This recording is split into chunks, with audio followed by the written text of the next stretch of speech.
Okay, so we have got the recording going here as well already. So again, my name is Corey. If you guys have any questions, any comments, any concerns, I urge you to go ahead and put those right there into the chat. And Amy will be watching that as well, and she can answer any of those questions if I'm working through the material, okay? All right, so to move in to what we've got going on, here's what we can really expect out of the presentation today. One is we're really looking for this to be able to support everyone in their journey getting back out there to that ideal career that they're going to have for themselves. Okay, we also want to provide this to you guys so that you can prepare to attend all these virtual workshops that we have going on, all these virtual job fairs, and as well the in-person career fairs that will be coming around the pike as well. We're going to be giving you a lot of tips, best practices, and these things that we're going to talk about are things that we really need to think of before we get into going out to a career fair, the things that we're going to be thinking about and utilizing during our journey around that job fair and talking to all those different employers. And then we're going to take a look at what we really want to make sure that we're doing after an event, just so that we can make sure that we are giving the best presentation through the whole process to those employers that are out there looking for those ideal employees. So with this kind of stuff in mind, just to make sure that we're being respectful as we work through this material. Some of you may have been to job fairs. Some of you may not have been to these kinds of things yet. So when people have questions, I just really want to make sure that we're all being polite, that we're all being respectful, and that we all understand that if we have an answer where someone else has a question, then we've at least had that opportunity to live through those things already. And we don't want to go out there and make someone feel bad because they haven't had a chance to experience that yet. In fact, what I would say is take what knowledge you have learned and then make sure that you're going out there and helping other people as they work through this process as well. Okay, so we're going to be nice, kind, and polite to everybody as we work through this. And please remember that this is all stuff to help you guys. Again, if you have those questions, I want to make sure that you are asking those questions, because while you have us here, let's make sure that we can take care of what we need to take care of. Okay?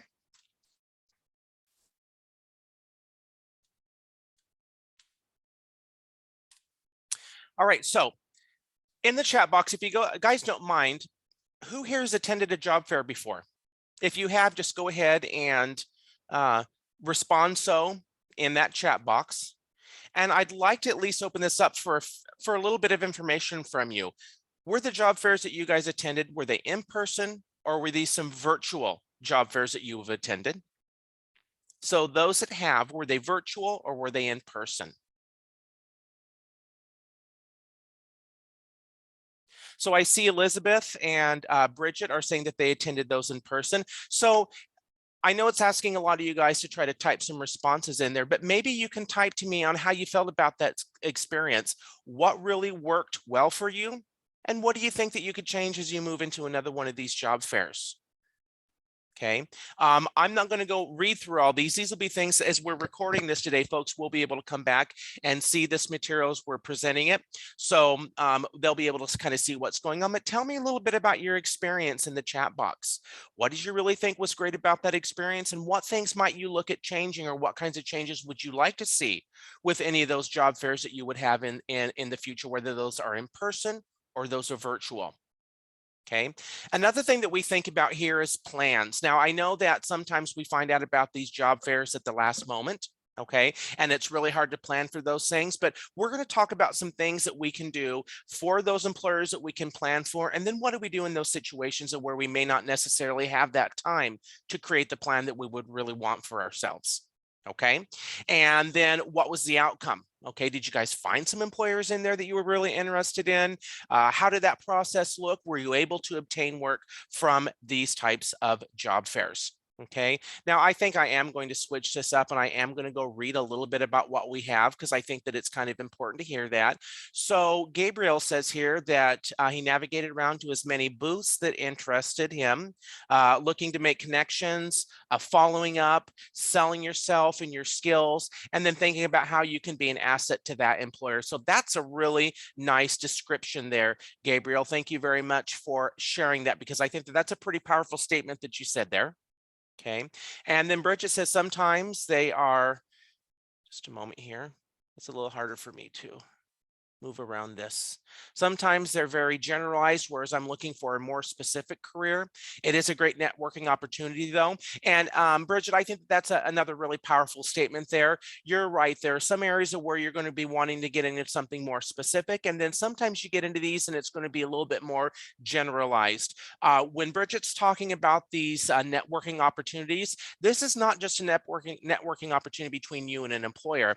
I also want you to be thinking about meeting other people at these job fairs. If someone sits down next to you, be kind, be polite, introduce yourself, talk to people.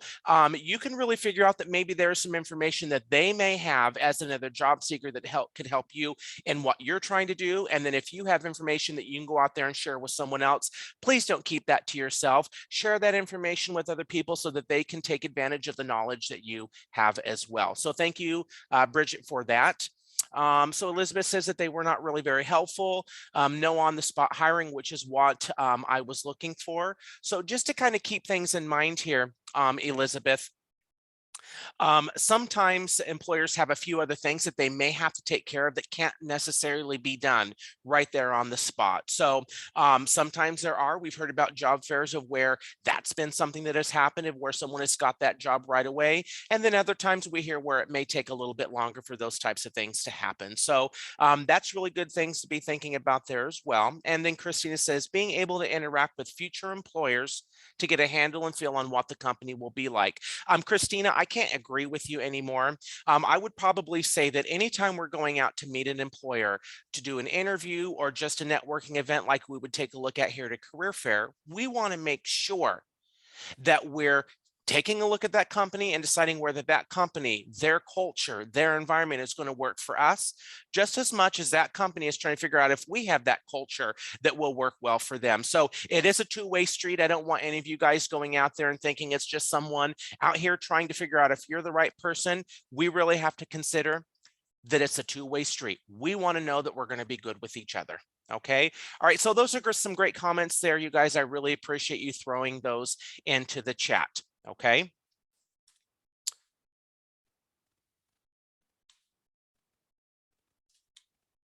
All right. So let's talk about some top things that are noticed by hiring managers during the career fairs. Okay, so job seekers who are not prepared to do certain things. How about not being prepared to talk? Now, again, I think you guys have all the answers here, so I really like to talk to through these things with you. But what do you think a hiring manager might be thinking if you don't seem very prepared to talk? What might be going through your head in those types of situations? Go ahead and throw those comments up into the chat, please. Not prepared to talk. And this would go both ways, right? If you talk to an employer and they don't seem very prepared to talk, that might get you to consider what kind of an employer they might be to work with.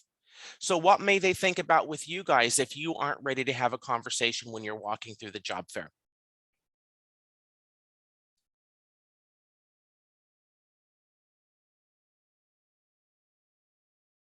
Some things we can think about here. Oh, not a good working person, right, Michael? This person may just be going out and going through the motions, right? They may know that someone wants them to go to this job fair. Maybe it's a requirement that they have and they're just not really into it. Christina says that not being very organized, that's probably another thing there as well. Okay, so we really want to make sure that you're prepared to have a good conversation with these employers out there. Remember that sometimes those first impressions are everlasting. And I really hope that we can always go back there and recover something that we may have lost. But if we have one opportunity to do this, we want to make sure that we're doing it right. Okay, so you can get that preparation all taken care of, know what employers you're going to be meeting with, and then being able to have that conversation about what skills, what abilities, what education, those types of things that you bring to the table that employer would be interested in. Now, the next one here, not prepared with the resumes. Again, I'm probably going to assume that your answers are going to work well with this as well. Not being a good working person, not being prepared, not being organized, or just having a resume that doesn't seem like it's geared probably to the employers that you're going to be speaking with and the positions that they would have available. All right. So you're going to want to make sure that when you're doing your research ahead of time, that you've gone out there, you've looked at what employers are available, you take a look at what job titles they will have available for you to look at, and then you're going to make sure that you're getting some resumes that are created specifically for that. Now, one thing that I want you to keep in mind is I have a little ratio or a little equation I like to use when I'm dealing with resumes. I like to put the least amount of effort in that is going to give me the most amount of return. So I want you to take a look at what you already have out there, especially if we're running into a short time frame like today. We have a really nice job fair, the one that is going to be for careers in transportation. That's from 3 to 5. If you didn't know about that, this might not be very much time for you to be able to get ready for that. Okay, so sometimes you're going to take a look at what resumes you have. What can I do to really get some keywords in there? So I'm not redoing a whole resume, but the employer still gets that impression, that feeling that I've made this just for them. Okay, now also, there's another thing. If you walk around a job fair or if you're online doing one of the virtual job fairs, it's really nice for you to think about if you see an employer that you didn't know was going to be there, or if you found out about this job fair a little too close to the time frame, just be honest with employers. I just found out that you guys were going to be here, or I just found out that this job fair was going to be taking place. Now, while I would have preferred to have been able to make a resume for you that would have been geared for that, I just didn't have the time to do that. So, but I thought I'd take advantage of this great opportunity, and maybe I can follow up with you with a resume, a cover letter, any of that supporting material that will be more geared for that particular employer and that position. So, just be honest with them. They're willing to talk about that kind of stuff. If you didn't have that time, if you didn't know that this was going to occur, just tell them and get their information so that you can follow up with them and give them the information that you do want them to have. Now, we always hear this piece here, not prepared with their own career goals. Okay. Employers really just want to make sure that you're going to be going somewhere that they're going to be going. Okay. So they want to talk about what your goals are. And that's just something with any employer that we're going to see. What do you really want to do for yourself? If people don't have goals, they may not be a kind of an employee that an employer would want to bring into their business. So I really want you to think about not only what your goals are, but what they might be that would be in common with that employer that you are applying for or networking with at the job fairs. Okay. Now, the next one here, not prepared to have genuine conversations. Okay. This can be difficult because you're just meeting someone. We're all nervous about this kind of an interaction, but I really want you to try to calm down just a little bit. And when you're talking to those employers, I want you to address them just like they're another person. Okay. Ask questions. After a little while of getting into this, it'll start being a little bit more easy for you to do that. And here's another thing that I like to do is when I go to the job fairs or I'm doing this stuff online, I try to go to an employer or two that I may not necessarily be as interested in, but someone that I want to kind of get me warmed up for those employers that I am really interested in. Okay, so that's something that I really like to do. Just kind of get around and talk to a couple before I get out there and get on to that plan that I've created for myself. And then I'll help you get warmed up so that when you do talk to those employers that you're really wanting to have that conversation with, you're going to be warmed up. And I think the conversation will be a little bit better and a little bit more genuine. Okay. Now, not being well rested or bringing your best selves to the job fair. This is just really some important stuff. We just want to always consider that when we go into these job fairs, we could be having an interview with an employer. They may even say, listen, we've talked to you just a little bit. Can you get online? Can you fill out our application? And can we get an interview done with you right here and right now? Okay, so you want to make sure that you're ready for that kind of stuff. Get some rest before you head into the job fair, and then making sure that you're getting yourself into the right mindset so that you can get out there and really have some good networks and some good connections with those employers that are out there. Okay, again, these are some things that those employers are watching for. If you didn't have much chance to get ready, have that honest conversation with the employer as well. Now, some things that we do not want to do at the career fairs. I know that sometimes we think this goes without saying, but we also have to consider that other people are in different situations than what we are. Don't bring your children. Okay, this is a situation, if you can find someone that can maybe take those kids for just a little while. I know sometimes at some of the job fairs we've had in the past, the job fair is actually located in like a big open area, and then there's a reception area that may be out in front.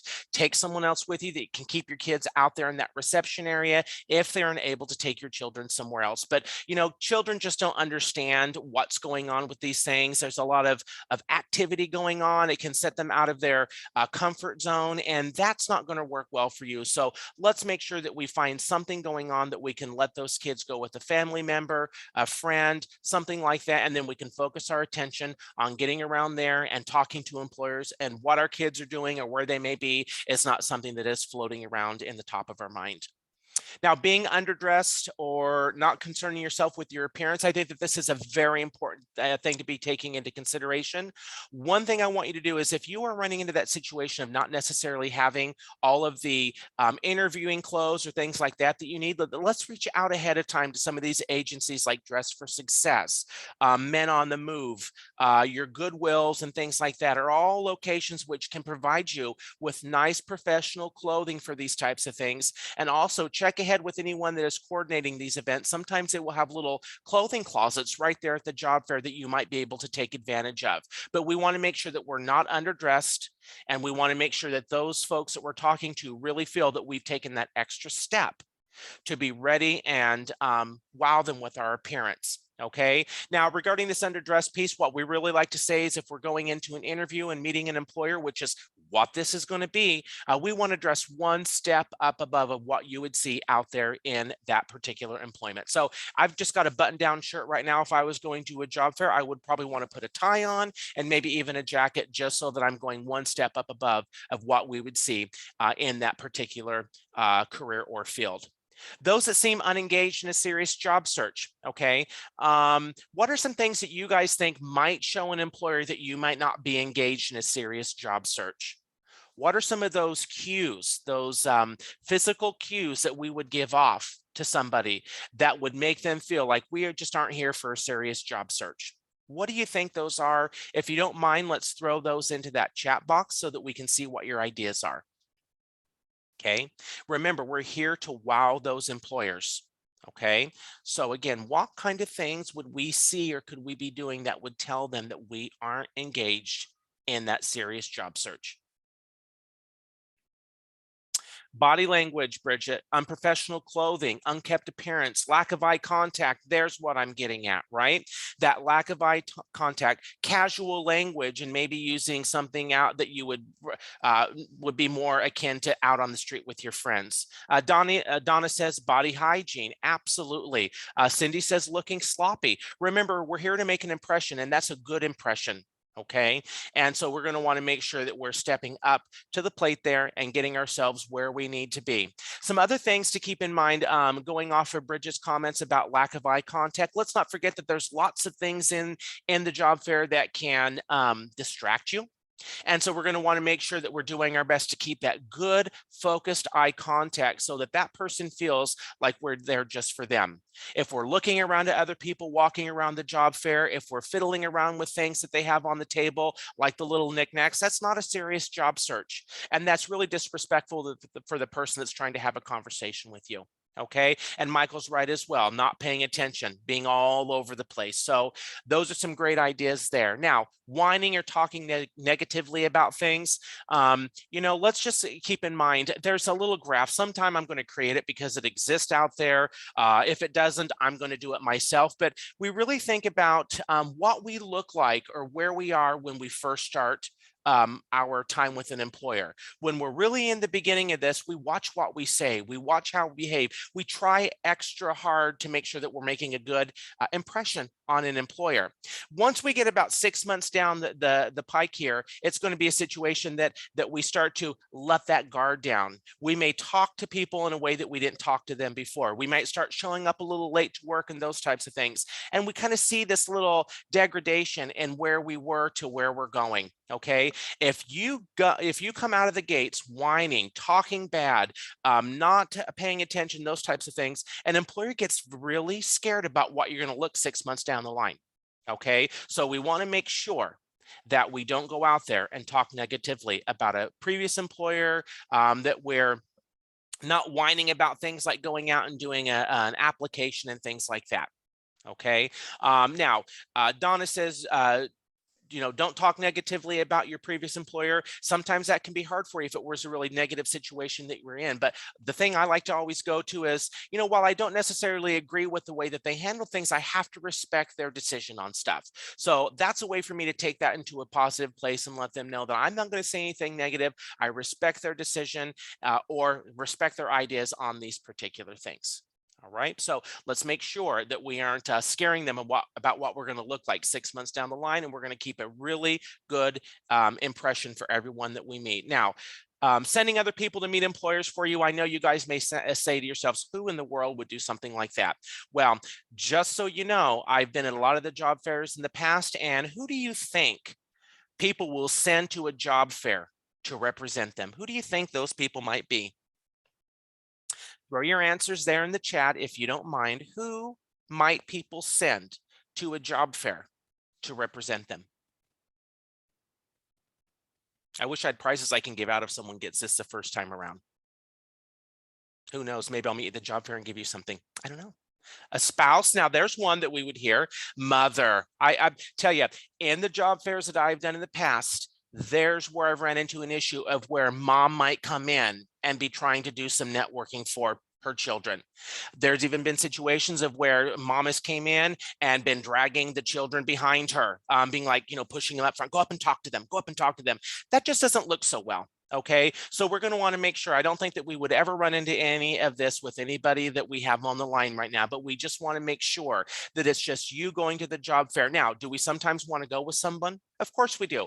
Donna says a best friend might be someone that we can go to the job fair with, but we don't want to get too comfy. We don't want to sit there and have that person with us the whole time, because then we tend not to necessarily put ourselves out there to other people. So while we may arrive there with someone, we're going to go ahead and separate for a while, and then maybe an hour or so down the line, we can reconvene, maybe talk about what we've noticed, what we've seen, but we're not going to have someone going there on our behalf. Chewing gum, eating candy, these types of things, sometimes people like to make sure they're extra fresh when they go up there to talk to an employer. So I understand that kind of stuff, but you're going to want to discreetly move somewhere else and get rid of any gum, any mints, anything like that, so that you're not going up and talking to an employer. One of the best things I really like are those little like strips, those breath strips that you can get, because those dissolve right away and you don't necessarily have to worry about spitting something out and those types of things during the job fair. So I actually prefer those little strips and things like that rather than what we would see, the gum and the candy. Okay. Now, getting into the area here, picking up and playing with the freebies that you will see at the booths. I'm going to share a little secret with you guys. We've seen people come into the job fairs, these employers, with boxes of things that they want to get rid of. And the last thing they want to do at the end of the job fair is cart all that stuff back out to their car. Okay, so they really like to get rid of those things and they really want you to take them, but there's a time and a place for that. Okay, we're going to focus our energies on networking with those employers, talking about what they have, talking about what we have to offer. And we're going to save those freebies when we come around at the very end, when we met everybody that we want to.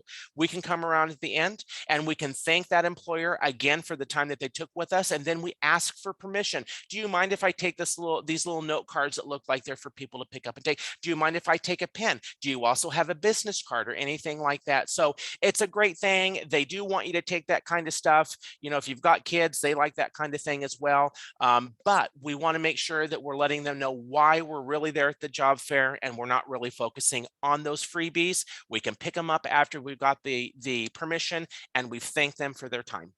All right. But honestly, you can get some really cool stuff at the job fair. All right. So now, strategies of when we move around and prepare for these job fairs.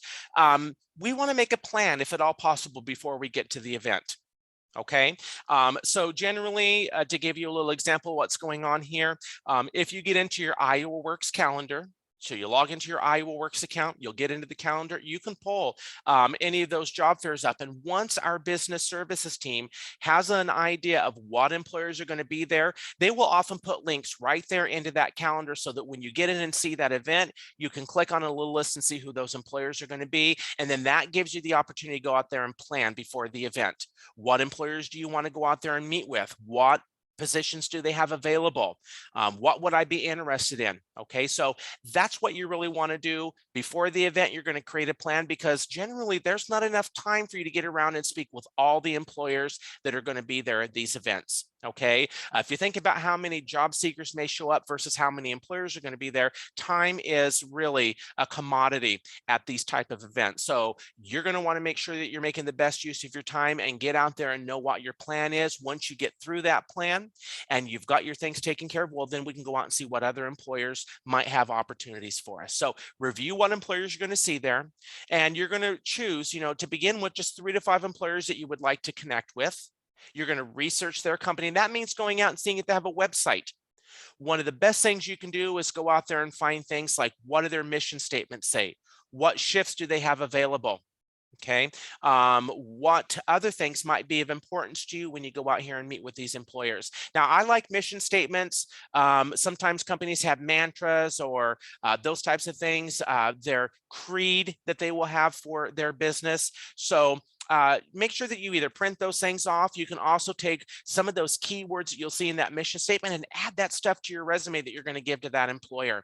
That shows a really good match when you're able to match up with what that employer looks at as a mission, and your mission looks quite similar to what they would have. Okay, make sure that the shifts look okay for you. Some of us have children, some of us have other responsibilities, and we just want to make sure that we're going out there and taking up that employer's time for something that we would truly be able to do for them. Next piece here, customizing your resume to each employer. I kind of talked a little bit about that, but you really want to get out there and get a step up on everybody else that's at the job fair. And here are a few ways that you can do that kind of stuff. One is you can go out there and you can apply online for those positions before you ever get to the event. I'll tell you, I listen to a lot of what's going into job fairs, and a lot of times people will go out there and talk with an employer, and the employer will say, well, now here's what you're going to do next. You're going to go apply for this position. And then that means that person now has to leave and go apply. And we've kind of lost an opportunity there to move forward a little bit further than maybe what the next job seeker may be wanting to do. So apply online before you get there, so that when they tell you to go out and apply, you can say, well, I've actually already got that done. I have seen employers say, just a moment, and open up a laptop, go log into an account and pull that person's application up right there on the spot, because if that person is going to be eligible and qualified for that particular position, they don't want to let them leave. Okay, think about the job market today. Employers really need people. So you want to make sure that you've got everything taken care of before you get to that event. That way you can hopefully move all through that process and almost be done with things while everyone else is just getting started. All right. Next, bring your application or confirmation with you. So as I say, go on there and apply. If they say, I can't find that kind of stuff, you can pull that confirmation out, you can give it to them, and then they may be able to use a number, some sort of a code, and be able to go out there and find that much easier. And plus, it also shows that you did do what you just told them that you had completed, which was that application. And then when we're saying preparing for the right conversation, really know what's going to be discussed. Employers are going to ask you a few questions, right? Tell me about yourself. I want you to already be prepared for that conversation, know what they're looking for in that job description, and be able to provide your elevator speech to them right then and there, and using all those words that they really want to hear. Another thing is, I will never tell you to go to that job fair without actually having those job descriptions printed out. If you have any questions, it's just so simple as pulling that out, pointing to that on that particular document, and then giving them that question, and they can respond to you right away. Like, for example, I noticed that this job, this duty here that you have on the job description, can you explain a little bit more what you mean by that? Okay, and they can see it, they know exactly what you're talking about, and it's not a guessing game. So there is one nice way to prepare for that right conversation. Make sure you have the job description printed out, make sure you've reviewed it, and have your questions written down ahead of time if you have those. Now, preparing to follow up after the event, I do believe that we're going to have a little bit more information about that here. If I notice that we don't, I will certainly come back and we'll talk about that. But there is some follow-up that you really want to do. Now, one thing I want you to keep in mind, depending on what the position is that you are applying for, that follow-up could be even more important. So think about sales positions. If I'm talking to an employer over there at the job fair and it's for a sales position, me following up in the right way gives that employer the confidence that they're going to treat their customers in the way that they wanted to be treated, and following up and thanking them for their time, making sure that the product worked like it was supposed to, those types of things. It can be very, very powerful, and it may be a function of the job. So you're definitely going to want to make sure that you take care of that at some point in time after your interaction with those employers.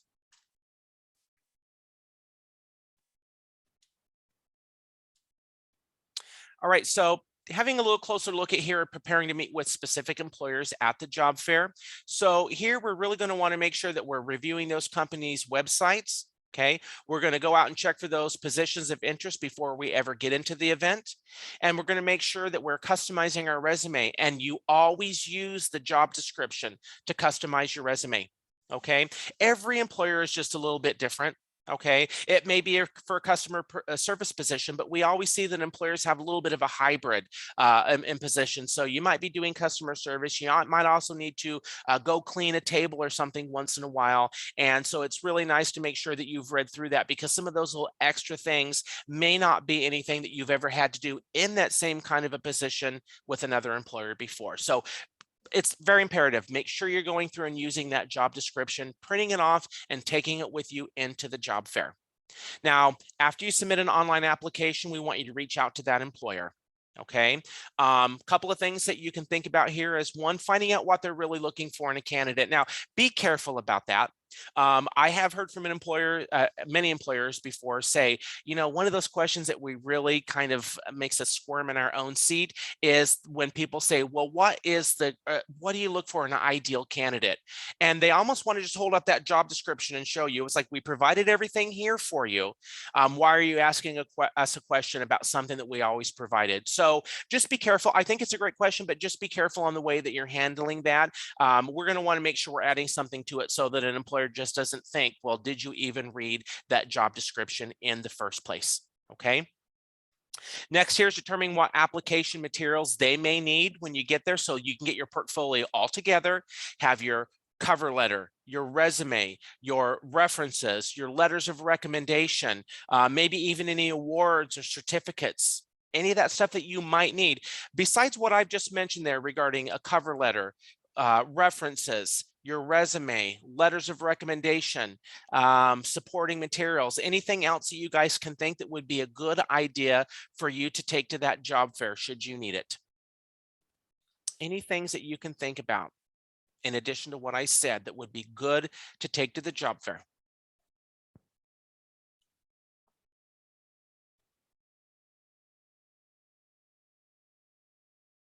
Any credentialing? If you, sometimes I hear from some places, they're a mandatory reporter. Some people may need to have CPR and something they did before. You can take your little CPR card in to show you. Bridget says here, I always carry my papers around in a padfolio. That's a great thing to be using. Sometimes people like little folders, other kinds of little folders that they may be able to use. Sometimes they're the one with the clear top on it, so it looks like a really nice portfolio presentation. Lots of things you can think about. If you need a driver's license, I would also carry that around with you just in case an employer might need that. Maybe a forklift operator's certificate. Lots of things you can think about. So what I would say is, you know, of course, we don't want to drag a little red wagon in behind us going in there, but it is nice for us to take as much as we think that we may need. I'd rather say, you know what, I didn't need it, but I was glad that I took it anyway, as opposed to, gosh, they really wanted that particular document and I kind of feel silly that I didn't take that with me. So let's just try to make sure that you get what you need together. The night before, it might be a good idea to go through and just review and make sure, or reach out to those employers and ask them if there's anything that they need you to bring in. Bridget says here she also takes a notebook so she can jot down important details while talking to an employer, so that they know that she is retaining, listening, and that she shows interest. And that's a really good point there, Bridget. Okay, a little notepad, a portfolio, you know, any of that kind of stuff that you might need. So great ideas, and thank you for sharing that with everybody, Bridget. So the right conversations and what we are looking to avoid. So a few things here, and it's really important because remember, employers have a lot of people coming to talk to them. They can't hire everybody. So we really have to understand from the get-go, this can be a deselection process. Okay, they're just looking at what they can to remove someone from the list so they can get that down to a list that's manageable, that they can bring those people in for another interview if that's what they're looking for. So a few things that we don't want to say is I just need a job and I'll do anything. Okay, now folks, when someone says they'll do anything, they haven't thought about that, because I could probably bring 3 things right up in the beginning that odds are that person will say, well, actually, no, I won't do anything. I guess that's one thing that I won't do. Okay, so we really want to make sure that you're not going in there. What are the specific positions that you are out there looking for? That's the kind of thing that you want to keep in mind. Okay, we also want to be careful of the word job. Do you guys know what the difference is between the word job and the word career besides the number of letters? What's the difference between a job versus a career?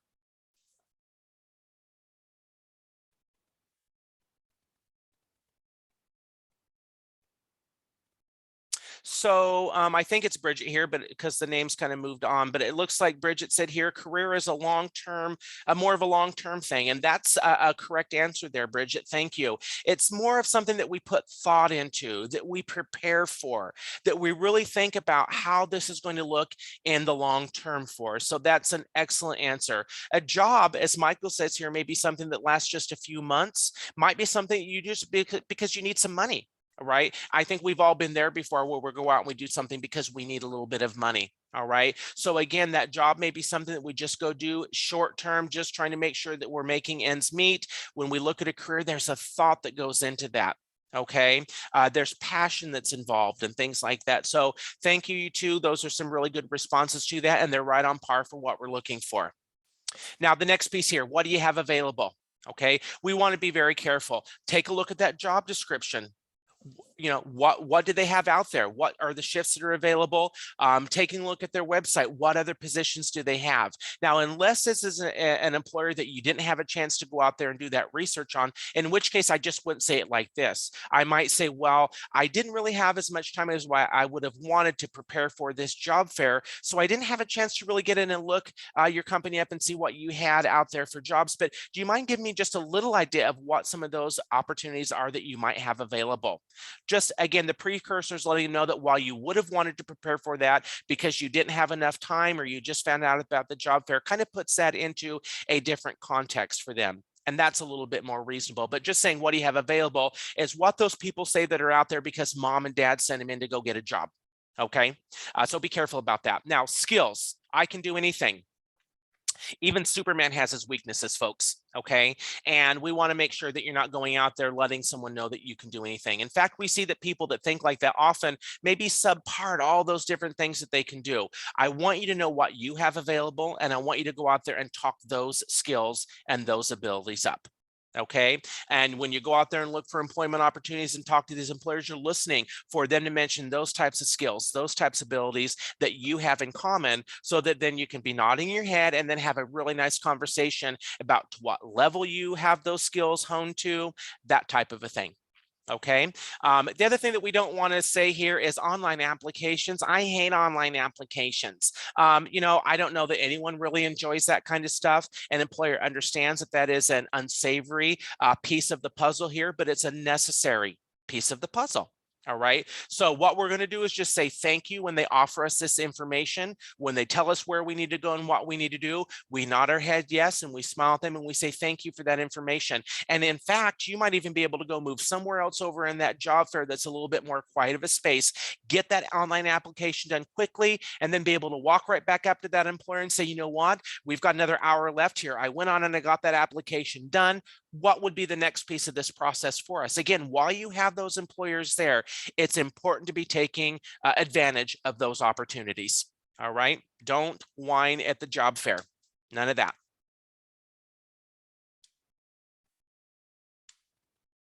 All right. So Moving into having a right conversation with these employers.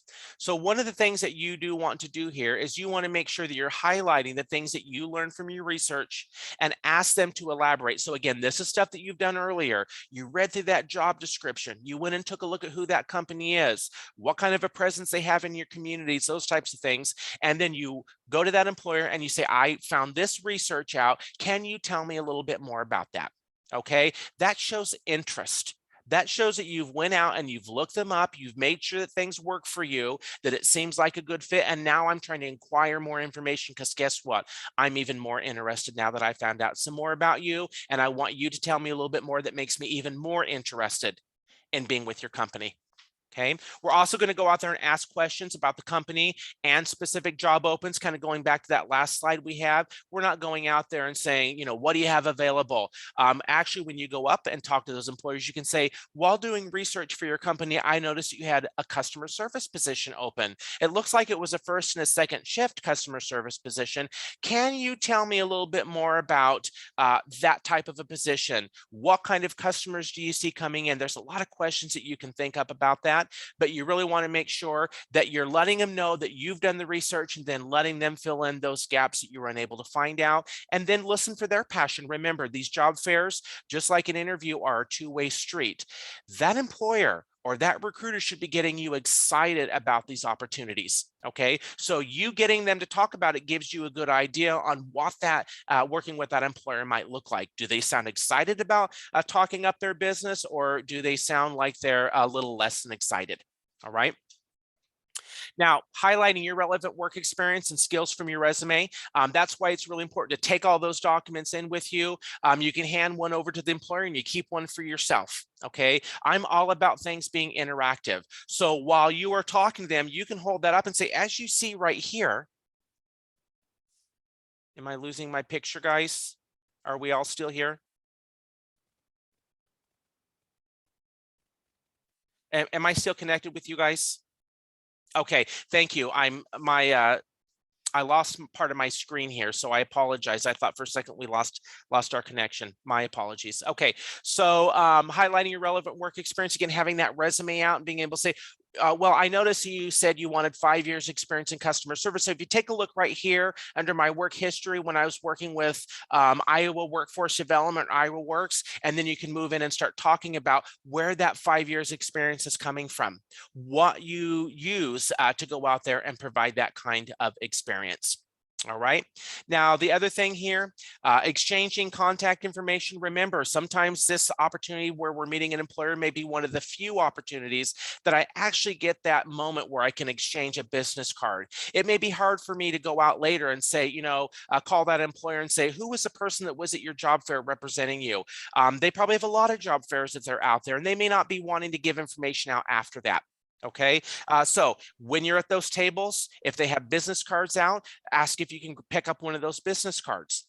If they don't have those out, ask for them to provide you with that information. When they give you your name, be writing that stuff down. What would be a good email address to reach back out to you after this particular job fair so that I can keep in contact with you? So get a business card if you can. Make sure you're giving their information, giving them your information so that they have that. All right. Remember, sometimes we have that one opportunity to be able to get that stuff. So we're going to take this opportunity to make sure that if we need to reach back out to them, we have all the information necessary to do so. Now, being relaxed and confident is a lot easier said than done. You're in these environments, whether it be virtual or in person. There's a lot of people sometimes around you. It may be a website like the Brazen that you're not used to and trying out for the first time, but we're going to really do our best. That's sometimes why I say it's nice to get there a little bit early, try to get yourself in the right mindset, maybe visit a couple of employers just to kind of warm up, and then get yourself where you need to be so that you can present really well to the ones that you really want to. Keeping it brief and not talking too much. I mean, there's a couple of cues. If someone is staring at their wristwatch after a couple of minutes of you going on, or if the employer starts looking around at other things. What if you turn around and look and there's a huge line of people behind you? Okay, that's going to be hard for that employer to be focusing attention on you if they're thinking about all these people standing behind you. So, if a situation like that happens, I would probably just say, "Oh, I noticed that we've got a long line of people here. Do you mind, or would it be okay, or would you prefer if I go somewhere else for just a little bit, meet a couple of employers, and then I can come back?" Oh, well, you want to talk to me now? Well, perfect. Then we'll go ahead and have this conversation. So that's just courteous. If you notice that something's going on that might be a distraction, just give them the opportunity to make a decision about whether or not they would like you to come back, or if it's a situation of they want to reach out to you later. All right. So keep it brief. Sometimes that's a really nice piece of practicing this stuff, is that you can keep it brief because you've kind of rehearsed those responses. Next, having the right conversation here. This really is just breaking down for you what this process might look like. So actually, we've been working on this presentation here for a little bit, and one of our new workers, Luis, was talking about breaking this down, and I thought that was a perfect way to handle this. So here's what we're looking to do. Our introduction is really going to be kind of that elevator speech that we're talking about. Okay, this is my name. This is a brief professional history, or a rundown of what I'm bringing to the table for this company that you are representing. Okay, so we're going to look at introducing ourselves. Again, that will consist of our name and a nice brief professional history based on what the employer is looking for and what you have to offer. You're also looking to tell the employer why you're interested in their company. So this is why research is really so important for everybody, to make sure that you know what kind of a conversation to have with them. Okay, and why this would be a great place for you to work, and this is what you have to offer and how it will benefit their customers. So specific questions. And how do we get specific questions? One thing that we can really think about is looking at that job description again. Are there any questions that we have about the information that they are providing to us? Okay, so there would be a perfect opportunity right there for us to get some good questions out there. And let's not forget that questions show interest.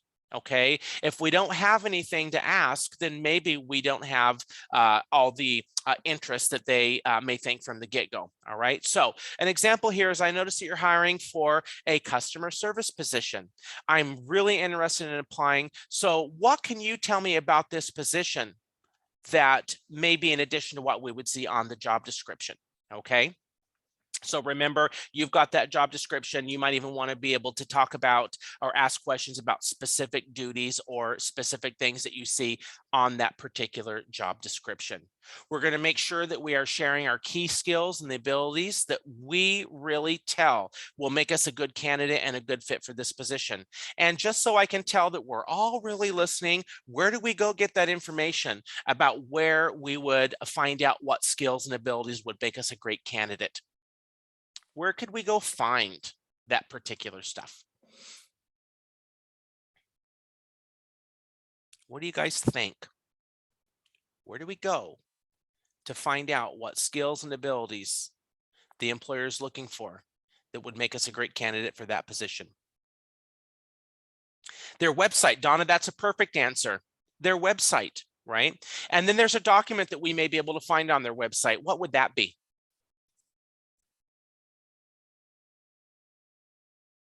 What would that place on their website be that we could see that? Job opportunities, right? The actual job description. Thank you. Those are all perfect ideas. So the website's going to give their about us, our mission statement. Those are great things to be looking at. Take a look at that job description as well and see what skills and abilities they have on there that you have as well that make you a great candidate for that position. Thank you, guys. I appreciate you throwing those answers up in there. Now, ask how you should follow up with this application. Remember, we have this one opportunity. We may not be able to reach this person later. So now's the time for us to be getting the information that we need. So ask them how we follow up with this application. What does this look like in the hiring process? What can I expect to see here? That way you're not sending them messages about, well, I sent that in, what next? You can kind of write that stuff down right away. And then as you're going through those steps that they told you, you're checking those off of your little checklist, and you know when, kind of what this process looks like and how long this process might take. Now, with that being said, I just want to make sure that everyone is being respectful to an employer. With the kind of the stuff that we've gone on in the past couple of years here, we understand that right now employers are hurting for employees. And we also understand that we're still kind of working through some of this COVID stuff a little bit. So if an employer doesn't reach out to you or send you the information on the day that they said they were going to, let's not go out there and start sending them messages about why didn't you send me that? What's going on? What kind of a place are you guys trying to run over there? That's not how we're going to handle this. We have to understand that things happen, right? And that employer may have ran into a situation where they couldn't have reached out to you if they would have wanted to. Okay, so we're going to be just respectful of that process, and we're just going to make sure that we're not going out there and scaring them about how we handle when things don't necessarily work out the way we want them to. So be respectful, be patient. You can just reach out to them and say, I was expecting to hear from you today. I understand that things happen.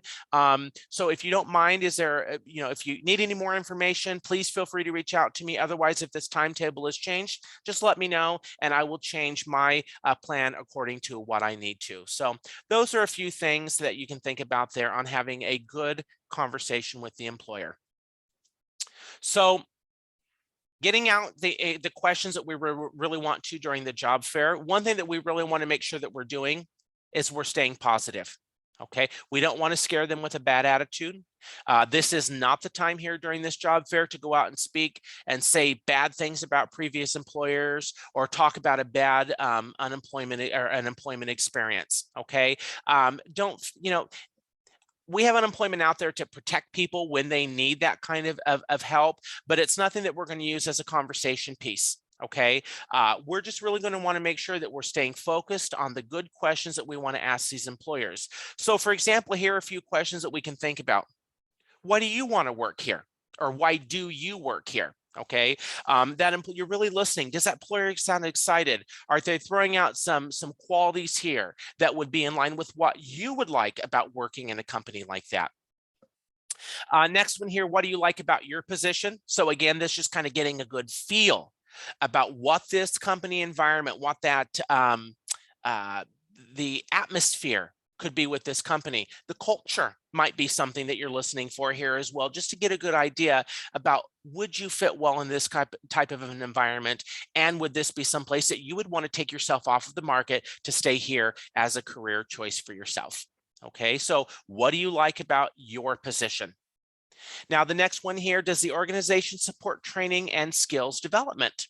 Okay, most people out there don't want to do the same thing for the rest of their lives. They want to grow within an organization. They want to develop good skills and a great experience that they're then able to go out there and do even more things for that company. So this is a great place for you to be asking about what that support training might look like. What are some things that this employer does to try to develop the skills of the people that work within that business? The next piece here, what big things are you expecting as a company in the future? Okay, now maybe some of your research will show some things that this company is expecting in the future, in which case you can kind of give that as an example. Well, I noticed that your company received a $2 million grant for an expansion. Can you give me an example of what they expect to do with that kind of a grant? Okay, so this is a great way for you to just kind of get the feels about what's going on here with this employer and what the future might look like with this company.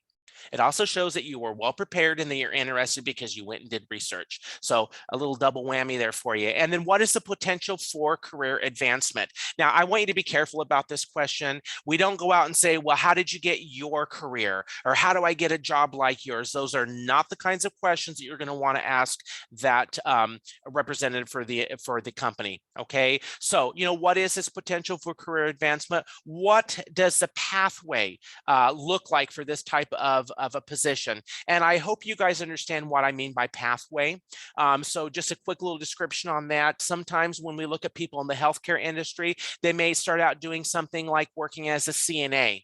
And then the company or themselves might go out and get additional training so that that person now is qualified to be a CMA, an LPN, then into a registered nurse, and then maybe even to stuff like administration, and things like that. So those are called pathways, and they're really nice ways for you to kind of see how a person may work from one position into other advanced positions within that business as well. So that's something that you can talk to them about and see what may be available. Now, I will tell you that I think most employers are always out there trying to see the future and trying to be one step ahead of what's going on. And I've even seen situations of where companies have, if they find the right candidate that they do not want to lose out on. We had a gentleman that had came through the office a few years ago. A company saw him because he was out there looking for work. They met him. Folks, they brought a position in. They created a position to, I don't know, placehold this gentleman because they knew that a position was coming open that they really wanted him in, and they didn't want to lose him to another employer. So, you know, the companies will do some interesting things when they see that that ideal candidate out there. So they're thinking ahead on these things, and you want to think ahead on these types of things as well, and see what you have in common regarding advancement within those companies. Now, here's a really good piece here on following up after these events. Okay, so again, it's really important for you to make sure you've gained information about the contacts that you met at the job fair. If you can get a business card, get a business card. If they don't have business cards, you don't want to write that information down. You know, basic information, the first and last name of the person, the position or title they hold in the company, a telephone number, an email address, those types of things. Okay, that way I can reach out and I have a definite way that I can get a hold of that employer in the future. It may be harder for you to get that information after you've left the job fair than it is when you're right there walking around and meeting people. Now, if they ask you to submit an application, do it. Okay.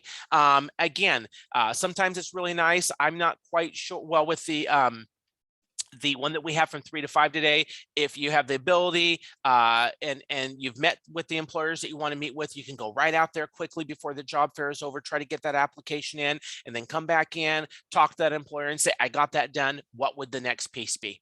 All right.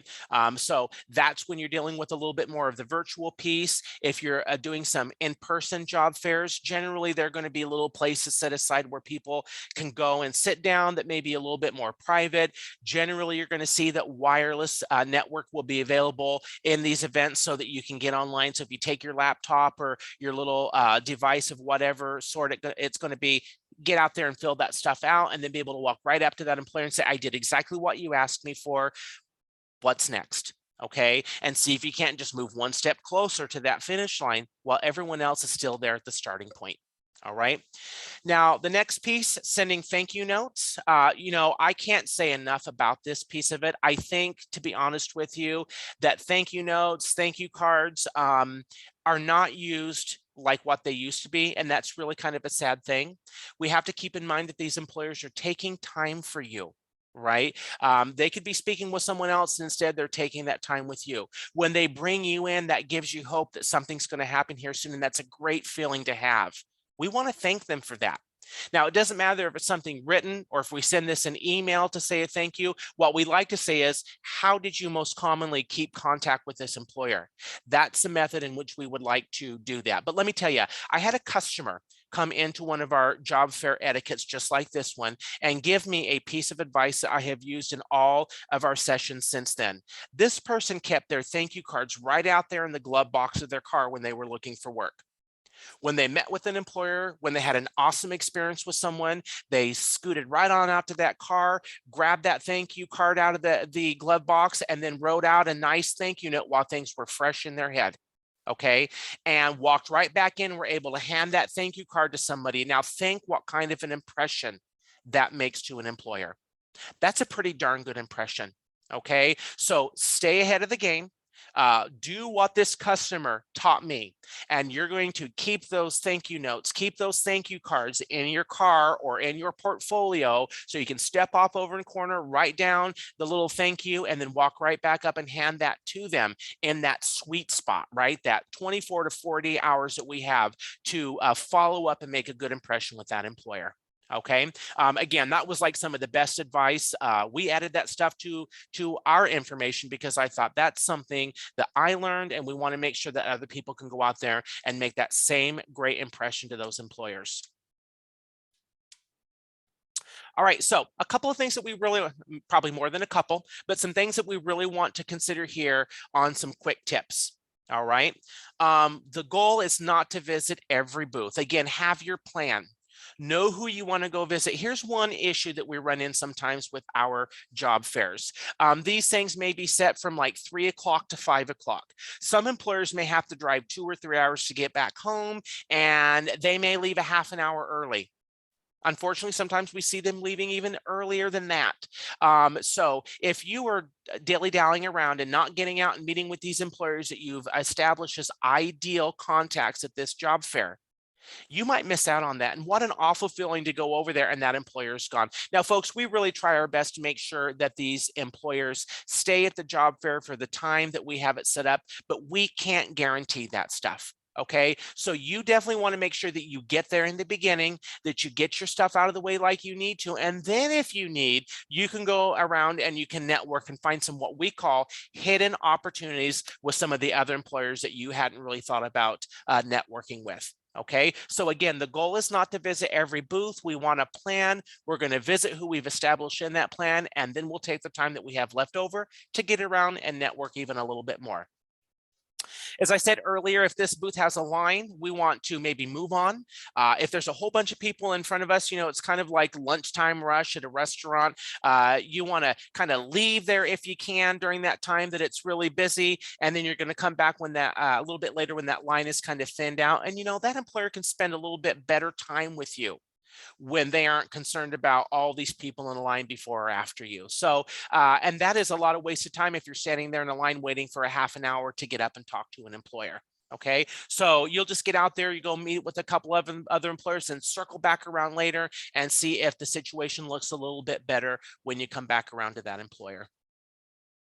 The next piece here is we want to make sure that you know which employers are going to be there and you're going to do your research ahead of time. Again, our business services team does a really awesome job. And when they know who's going to show up at these job fairs, they include that stuff on those calendar entries. So again, if you go to our website at IowaWorks, you can go ahead and log into your account.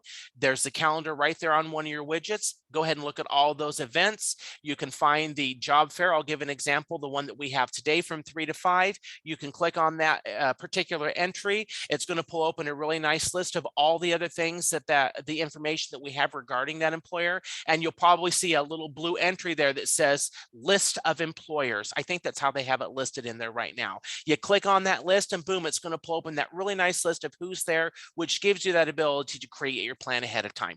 All right. So, and if you don't see that there, we'll just make sure that you reach out to us and see what we can provide you as information about what employers are going to be there. Generally, they'll get that on there when they have enough to that they have enough employers on there that you'll be able to see that kind of stuff. So I'm pretty sure that the one that we have for today, if you were going there and click on it, it's got that piece of information in. And again, our business service team goes in there and tries to make sure that's there just for the idea that they want you to be able to prepare ahead of time for the job fair. Body language and signals. We really want to make sure we're paying attention to those. An employer is watching you for those types of signals and body language, and you're watching them as well. Okay. Remember here that we really want connections that are meaningful, but we want to keep these things brief. Remember that this is a limited amount of time at these particular job fairs, and employers have a lot of people to talk to. Okay, we want them to understand that we are cognizant and we are aware of their time frames and what their time means to them. So we're not going to spend too much time to where they're kind of concerned about what kind of a person you might be. So keep it brief, but make it meaningful. Research into these employers is going to help you do that. We already talked about dressing interview ready, but remember that this is your first connection with an employer. Okay. And we always want to make sure that when we go in there, we are ready for an on-the-spot interview. That's one of the really nice things about job fairs, I'll tell you. I know that we had a little comment here earlier that someone didn't get hired, but I hope that they at least were able to get into a couple of interviews because again, that's one step closer. Sometimes you can even set these interviews up ahead of time. So if you reach out to an employer, I think we have a little bit about this here earlier, or later, so I don't mean to really give too much away, but we really want to make sure that if we can, we've reached out to the employers ahead of time and seen if we were able to schedule interviews during the time that we would be at these career fairs as well. Okay, so check that out. Make sure you try that and see if you can't get in for those interviews or get those scheduled ahead of time. Now, extra resumes, even though you may have went through and seen what employers were going to be there and you established what your plan looks like, I'll have to tell you, at almost every job fair that I have ever worked with, we have some employer that's standing out there in front with their luggage and all that stuff in hand, and they're saying, I want a seat. I want a table at the job fair. And we didn't get that stuff ahead of time. We really try to make sure that we have a few extra tables and things like that just to accommodate any extra employers that may have seen that kind of stuff and want to come in. And you wouldn't know about them coming in either. So bring a few extra resumes. And here's the other thing. If you're talking to a couple of employers at one table, maybe both of them want your resume. So now I have enough copies to hand both of those particular employers, of those particular representatives at that table. And then I'm going to still have extras that I can go out there and hand to the other employers that I already prepared for. So it's a really good thing to make sure you bring those extra resumes. Now, with extra resumes and with an employer that I haven't had a chance to prepare for, again, don't forget, let's have that conversation. I didn't have enough time to be able to prepare because I just found out about this job fair today, or I didn't even notice that your name was on the list here. So it looks like you may have been a walk-in, but I would have prepared a resume for you that was specific to a particular position, but I didn't have that opportunity. So let me make sure that I get your information. And then what I can do is follow up with information that I would have brought had I known that you were going to be here. So it's all about the conversation that you're having with an employer. Bring your extra resumes. And generally, I think that we will have copiers and things like that there in those situations where they're in person. We tend to try to keep stuff around so that if someone needs a few extra copies, we can provide them with that kind of stuff. And we talked about the freebies, but I again want to reiterate to you guys that, I'll tell you, one of the best things I love at the job fairs is after stuff is all over, employers come by and hand you things and stuff like that. They're great little notepads for us to have at our desk. It's always great to have those pens there that have an employer's name on them when people are at your desk and working with you and things like that. But we want to make sure that the employer knows where our priorities are. So the freebies are great. They're just not important like that first impression. So once we've met everybody that we want to talk to, we come back later, we shake their hands again, we thank them for the time that they took with us, and then we say, and do you mind if I take one of these pens? Or do you mind if I have one of these little notepads with your logo on them? Okay. And then thank them for giving you that stuff and tell them that you're looking forward to hearing back from them. Okay. Now, the other piece here, we want to make sure that the career fairs that you understand that the career fairs often have a lot of other booths and things like that available that you might be interested in. So for an example, maybe we have an employer that's going to be there hiring for transportation positions, and that is something that really interests you. Well, it's really nice if you can go right over to the DMAC table and start talking to them at their booth about what programs they have for the transportation industry, what they may have for truck driving. Okay. A lot of different things that you can do like that. If you need extra training, also maybe you found out that this company has a registered apprenticeship program. Well, then that's a great opportunity to go over to the IowaWorks table and talk to them about what you can do to get your foot in door for that particular registered apprenticeship program that would be available. So don't just go out there and visit the employers that are there. Also take a look at some of our other informational booths and resource booths to see what's available out there and what these booths have available that can help you guys get to your ideal career. And the last one here, I think anyway, take the opportunity to network with other attendees as well. I said this right from the beginning. We don't want to just bury our nose into our paperwork or information. Let's be kind and let's be present. So when you see people, smile at them and say hello. That may be the only opportunity that they've had for someone to smile at them and put them in the right frame of mind for the day. And that was you that would have done that. Okay, so we want to make sure that you're networking with everybody else at the job fair as well. Get people's names, talk to them about where they've been. What happens if they have worked at a place where you want to go work at?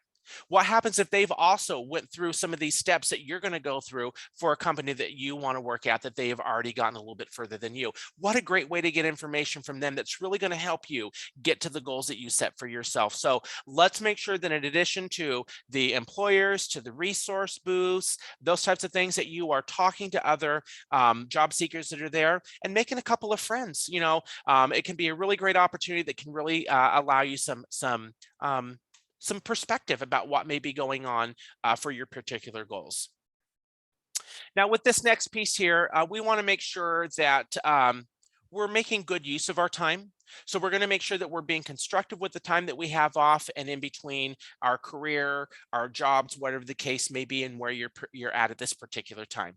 Okay, so some things, what we always like to say, it's so hard to fill in a gap after the fact, right? There's no way to do that. I can't go in later and say, well, I wish I would have done something 4 months ago when I was not working that would have benefited me in this work search. It's a little late to be doing those types of things. So really check out what you can do right now. So a few things that you can think out is we have tons of workshops available here at IowaWorks. So again, go log into your account, go take a look at our calendar, see what things are in here that you can use to piece together, keep yourself busy, earn certificates, gain experience. There's a lot of really cool stuff that you can do, and you can find out some really amazing hidden opportunities by networking and attending things when you don't have other things going on. Okay. One really nice thing that our customers really like are our mock interviews that we have.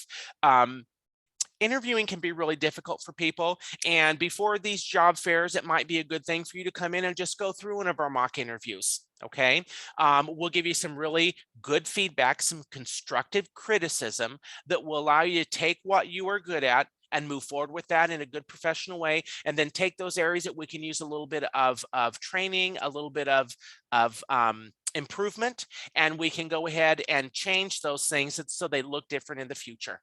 Okay, and that's a great conversation to be having with an employer as well. One thing that you can do, volunteer.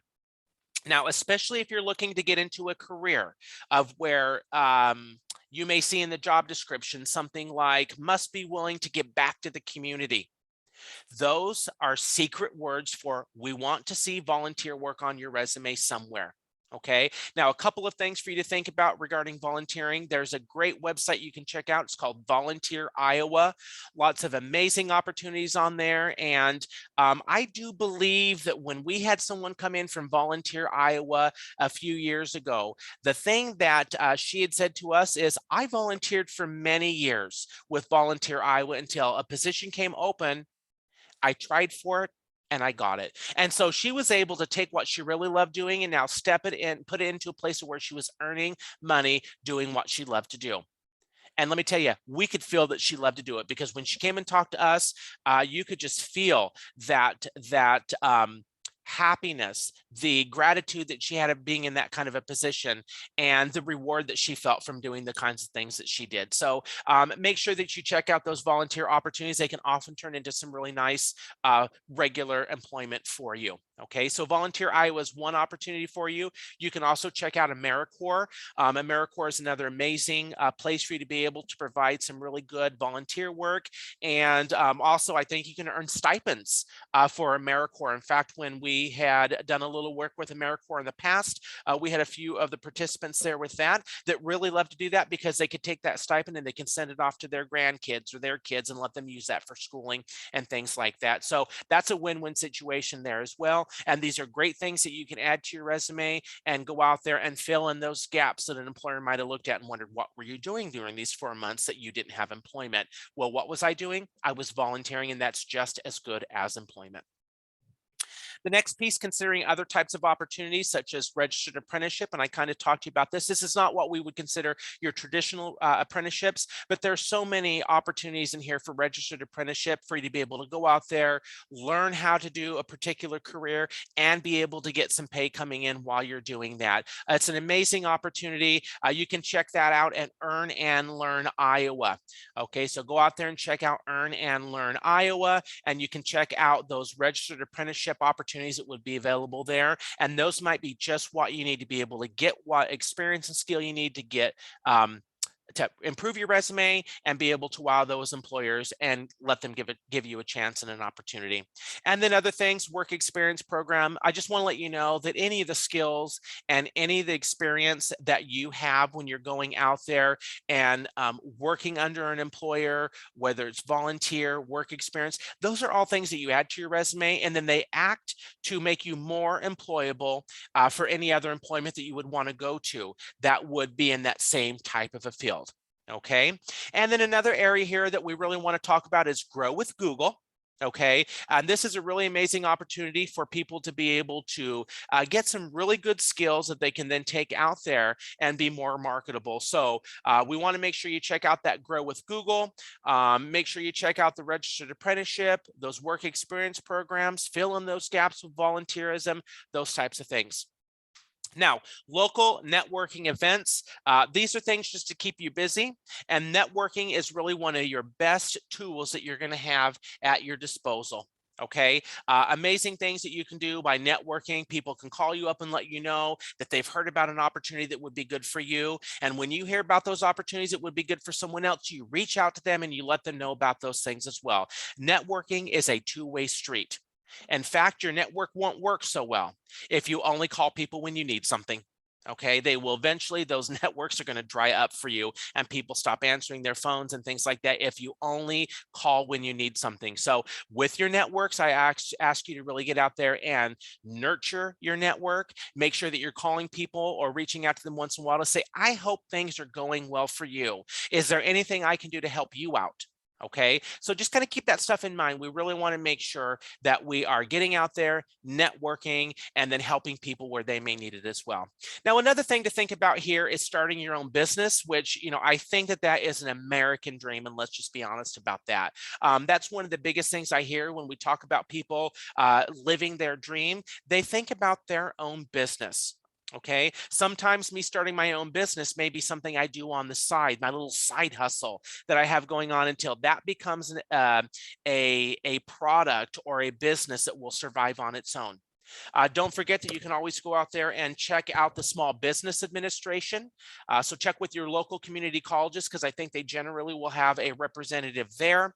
You can also just go check out SBA.gov, I believe is their website. And if you've never seen that, that's a pretty awesome website for you to be able to get out there and create business plans and stuff like that. Really just kind of give you that information you need to be able to start your own business. So those are great things for you to be thinking about too. And then that own business that you have gets thrown onto your resume because guess what? That's employment as well.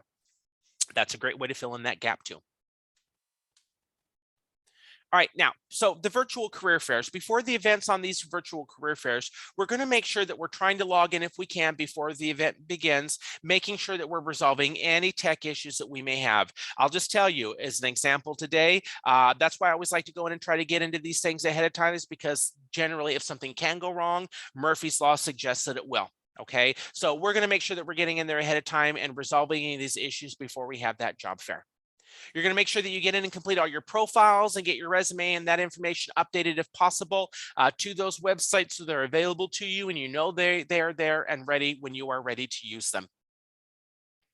You will also be watching out for any emails that are going to be coming from any employers that are out there because some of them will want to schedule some time for them to meet you during the event. And if you can get these things scheduled, that's the best way for you to do that because then you know that at 11:30 you're going to be able to walk right up to that employer's table and know that you are there to meet with them, maybe have an interview or all those other types of things. So try if you can to get a hold of those employers ahead of time or check your email to see if they're trying to get a hold of you to get some time like that set up. You're going to have your device plugged into a power source because they can go, well, you don't want it to go dead right there when you need it the most. So if you can, and a lot of times at these in-person job fairs, you can go plug in somewhere if you need to. For the ones that we have that are online, you need to be close enough to an outlet that you can plug that in. You don't know how long you're going to be involved with that, and 2 or 3 hours for a power source on your computer might be pushing it a little bit. So you're going to make sure that you can plug that in and keep that charged. You're going to test your camera. your audio, any lighting that you have, any camera angles that you want to before the event, making sure that stuff is going to be top notch when you're meeting with those employers. Now, here's the deal about a background. We want to make sure that you have a quiet, distraction-free environment and that you really take into consideration what's behind you. You know, I'll just tell you, sometimes we've seen situations of where an employer has a position that they have out there that's, we're looking for someone who's organized, someone who has good time frames, must be clean and organized, that kind of stuff. And then when they do the job fair here and they connect with this person, there's a mountain of clothing or dirty dishes and stuff all behind them. And that really, it's what I say versus what I do in that kind of a situation. And what are we going to go to? How you behaved or how you acted. So seeing all those dirty dishes, seeing that laundry behind you that you could scale, that's going to be something that they're going to consider that's how you are, not what you said on your resume. Okay, so we're going to make sure that we have that stuff all free of anything that's going to be a distraction so that the employer can focus on what we have to say. Now, Dress for Success is if you were in person, you know, you just never know what's going to happen. Maybe you have to stand up and go do something, and now you've got pajamas on that bottoms that they can see. You know, that's not going to make a good impression. You want to make sure that you are dressed just like you would walk into an interview with that employer. Okay, so no pajamas. We're going to dress one step up above of what we would see in that position. And that's exactly how you're going to present yourself when you're at this job fair meeting with these employers. A couple of things to think about during the event. Of course, again, for the virtual, clean, distraction-free background, making sure that when we're using our chat functions that we're paying attention to grammar and spelling, especially if we're into a position or trying for a position of where that's even more important for our grammar and spelling, we're going to have to take that up a couple of notches. Okay, it's not like we're texting a friend. When we're using video chat, we do not want to be too close to the camera and get one of those weird angles right up somebody's nose. You're going to be able to step back away from that so they can see a pretty good picture of you from head to maybe the middle of your chest or whatever the case may be. All right. Also be mindful of time limitations with each employer. What we mean by that is some of these virtual career fairs may have a 10-minute limit. I do believe with the Brazen that we're having today that they have 10 minutes to interact with you. So we're not wasting that time with a bunch of things that the employer doesn't want or need to know about. We're filling that time with the things that are going to make a difference to that employer. If you need, set a little timer up there for yourself that you know when you're getting near that time, and then you can wrap that up at the end of that 10 minutes and get everything out that you need to in that time frame. Practice that if you need to make sure that you can do that. Again, with the Brazen, I do believe that it's going to be 10 minutes on that. So when you're preparing your conversations, try to get them around that 10-minute time frame.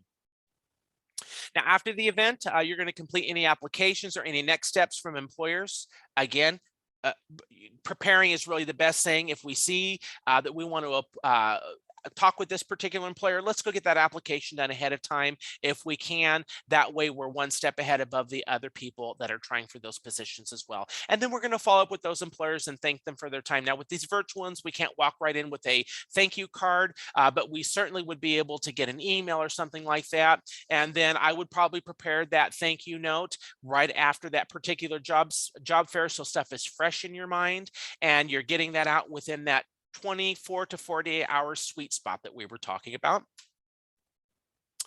Now, how can we help you?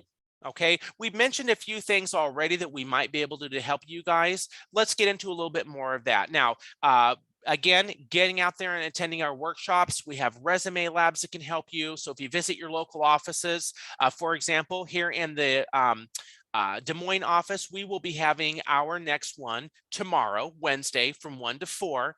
And it's a really nice session for you guys. We have it again every other Tuesday from 9 to 11. So that's going to be next Tuesday, and then it's going to be every other Tuesday after that. Okay, really nice way for you to be able to get in here and create some really good resumes. If you have any question, if you have any issues or trouble, all you do is you raise your hand and a worker comes right over and we work with you through that. I'll tell you, People really like the resume labs. In fact, we have some customers that will come in every couple of weeks so far because they will establish an ideal employer that they want to make that best resume for. And that's the one thing they work at during that 3 hours, is to get a really nice product for those employers, something that's really going to be perfect for them. So don't forget that we have those resume labs. Get in here to your local offices, check what those times are going to be, and make sure that you allow us to help you with that. Also, we have mock interviews. Okay. Again, I've already mentioned those, so I'm not going to get into as much detail as what I did before, but let's just face it, you don't always get feedback when you're done with an interview from an employer. With our mock interviews, we have our business services team reach out to these employers and talk to them sometimes about what questions they may ask during the interviews. Okay. Now, sometimes I will tell you that an employer holds their interview questions very dear, like the Colonel's secret recipe. They don't let that out for anything. Okay. But some employers, they want you to be able to prepare for this kind of stuff. And if you can, we want you to. Now, for our mock interviews, we will prepare those in a way of what we would see those questions in that particular industry or an environment. And we're going to model what we would see after that particular industry and environment. Okay. So it's a really great way to be able to get that feedback. All right. So make sure that at least you hit one of our interview workshops, and then you attend a mock interview, just to really get out of your comfort zone and try to get a little bit closer to a really amazing interview. We also have interviewing and negotiating, because let's face it, folks really, I think, get very nervous during interviews. And then a lot of times they don't even know how to handle the situation with negotiating a good, fair wage. So with this particular workshop, we're going to go over how you can prepare for these interviews a little bit more in depth than what we have done so far here for this particular workshop, but also showing you those websites that you can go out to and do your research to be able to handle and negotiate getting a good, fair wage for what you have to offer to an employer. Okay. Now, regarding employer on-sites, I'll tell you, if an employer is going to leave their place of employment and go out somewhere and set up a table and try to talk to people, they need workers right away. So I would really recommend anybody go out there and check our calendars on our website and see what employers we're going to be having coming in each week, or stopping into our local offices and doing the same thing. Really get out here and check who we have coming into the offices, because again, when those employers step out of their business and go somewhere else, they're actively seeking employees, and that could be just the chance you need to get your foot in the door to one of those employers that you may not have been able to do up to that point. And then we also have all kinds of other events that are going to be going on in our offices, in other offices that we have as well. So you're going to want to make sure that you are checking those things out, and then that you have time to prepare for those events as you would need to. Now, we've given you guys a ton of information here today regarding how to prepare for these job fairs. So let's give you a little idea about what we have coming up here in the future, that you will want to take what you have been able to learn today, practice it before you get to these career fairs, and get out here and really make an amazing presentation to the employer. So today from 3 to 5, we have our Careers in Transportation virtual job fair. Now, granted, you're not going to have as much time today to be able to practice what we have learned today, but at least it may give you some of that information to do better than what you may have done before hearing this information. So make sure that you, when we're done with this here today, that you're getting out there, you're getting your stuff ready, and be on there for that 3 to 5 to meet with these employers for Careers in Transportation. There is a huge need for these careers, and these are good paying opportunities that have a lot of benefits and things like that involved. You do not want to miss out on that opportunity. So even if it's just to get out there and get your feet wet, please get on there early, get your stuff set up so that you can effectively work through that 3 to 5 for our Careers in Transportation virtual job fair. We also have the summer seasonal virtual job fair that's going to be on Thursday, April 28th. That's going from 11:30 to 2:30. And folks, these are some really good opportunities for you to be able to piece in and do something while you're waiting for that ideal career to come out for yourself. Okay, so check out that stuff that we have for the summer seasonal virtual job fair. There could be some really good opportunities. And then we also have to understand that sometimes with these summer jobs, they may turn into something that might be more permanent. Or again, we see employers that may go ahead and take people that they lose during that summer piece and put them somewhere else in that company where they can do even more than what they were doing through the summer. So lots of opportunity. You're going to want to check that out. Again, that's April 28th, this Thursday from 11:30 to 2:30, and you're going to want to check that out. You can find these links on our website. Next, here's the IowaWorks and DMAC Spring 2022 Job Fair. This one's going to be May 3rd. So this is going to offer you a little bit more time to be able to prepare for these things. I am not quite sure at this point how many employers we have at this particular event, but I'll tell you, the IowaWorks and the DMAC job fairs are usually pretty well attended. Okay, and there tends to be quite a few employers that you're going to be able to go out there and really network with. So this one is going to take place on May 3rd. It's going to be from 12:45 to 4 p.m. Okay, so that's 12:45 to 4 p.m. Now I'm thinking that from 12 to 12:45, that will be available for any veterans to be able to get in there, or their spouses to be able to go in there for 45 minutes before everybody else gets in there and be able to talk with those employers with a little bit more ease. Okay, so if we have any veterans, any spouses out there, thank you very much for your service to our country. We really appreciate what you've done. So do take advantage of that time that we have made for you from 12 to 12:45 to get in there, network with those employers. And then if you need any additional time, of course, that's available for you to attend the 12:45 to 4 as well. But we just want to make sure that we give some priority of service to you and allow you a little opportunity there while everyone else has to wait for you to get done with what you're doing. Okay, so again, thank you for your service. Make sure you take advantage of that. We have the Home Base Iowa Virtual Job Fair. Now, this one is specifically for veterans and veteran spouses only. So I'm sorry if anyone is on here that wants to attend that it is not a veteran. This is something that we're doing specifically for our veterans. We're just really trying to give a little bit back for all that they have done for us. So June 1st from 10 to 1, we have the Home Base Iowa Virtual Job Fair. Now, I'll tell you folks, you don't want to miss out on Home Base Iowa. It is an amazing program for you to be able to get out there, get some real help from our champions that we have that can work with you, and be able to network with communities and companies that also understand the value that veterans and their spouses bring to the table. Okay, so make sure that you attend that event as well, June 1st from 10 to 1. Again, we really just want to try to give you a little something there as a little bit of thanks for what you've done for us. Okay, now, do we have any questions from anyone on the line today? Any questions you have about the job fairs, preparation, anything that you feel that you want to get an answer to, whether it's before the 3 to 5 thing today, or if it's something for a few of those job fair opportunities that I told you about here in the near future. What kinds of questions do you guys have?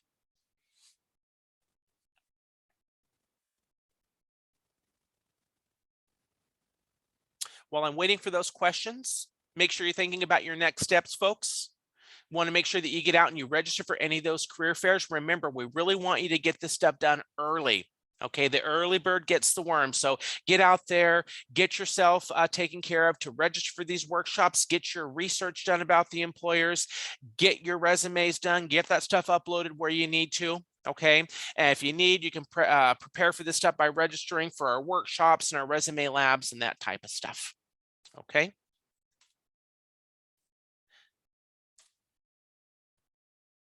Okay, I'm sorry, folks. I think I may have skipped a last screen here, so give me just a second. No, actually, I was at the end there. So, all right, I'm going to give you just a moment longer here. Anyone have any questions?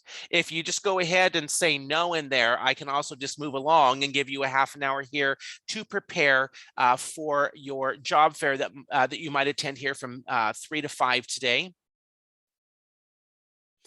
I've only had, so let me see here, just a second. I need to see what this question is here.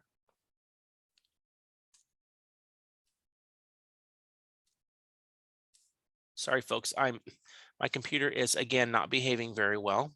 Just a moment. All right.